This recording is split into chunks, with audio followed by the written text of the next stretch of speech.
నా పిల్లలు, భార్యలు, ఈ సంపద, మందలు నాకు ఏమీ పట్టట్లా.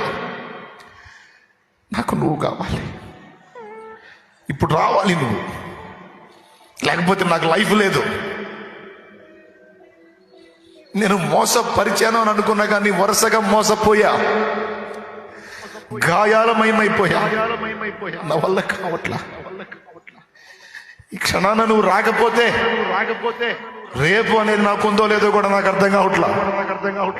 నా హృదయం అంతా గాయమైపోయింది ప్రభు. నా బ్రతుకు శూన్యమైపోయింది ప్రభు. సొంత వాళ్లే శత్రువులై నా ప్రాణము తీయగోరుచున్నారు. నా చావును ఎదురు చూస్తున్నారు. నాకు ఆదరణ లేదు ప్రభు. నాకు ఓదార్పు లేదు ప్రభు. ఆశీర్వాదం పొందాను అనుకున్నాను కానీ శాపం పొందినట్టుంది నా బతుకు.